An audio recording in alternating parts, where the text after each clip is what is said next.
السلام عليكم ورحمه الله وبركاته. ازيكم يا حبايب قلبي؟ اخباركم عاملين؟ يا رب الكل يكون في افضل حال. حلقه جديده معاكم النهارده، مكملين في سلسله الفيديوهات القصيره اللي وعدنا حضراتكم بيها. مكملين في سلسله فيديوهات الاسنان، مكملين في ايات سوره يوسف. معانا الايات النهارده بدايه من الايه 31. ربنا عز وجل بيقول: اعوذ بالله السميع العليم من الشيطان الرجيم، بسم الله الرحمن الرحيم.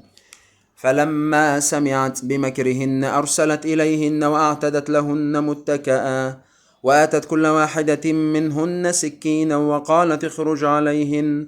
فلما رأينه أكبرنه وقطعن أيديهن وقلن حاش لله ما هذا بشرا إن هذا إلا ملك كريم. قالت فذلكن الذي لمتنني فيه ولقد راودته عن نفسه فاستعصم ولئن لم فما آمره ليسجنن ولا يكونن من الصاغرين.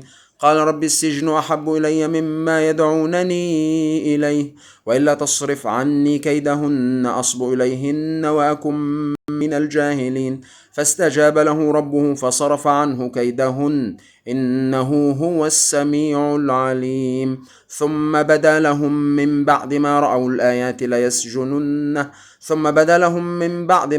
الآيات ليسجننه حتى حين. صدق عظيم. دي كانت آية النهارده. ندخل في حلقة النهارده على طول. عايزين يا جماعة نغير ثقافتنا حول فكرة الخلع. في الأول وفي الآخر القرار الأخير ليك أنت، بس أنا بقول لك الدكتور بيقول لك الصح.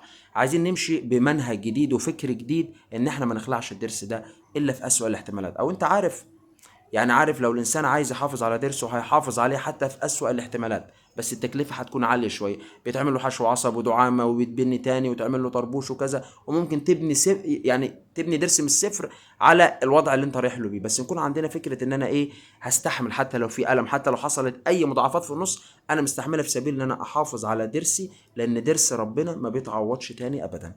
اشوفكم الحلقه الجايه، والسلام عليكم ورحمه الله وبركاته.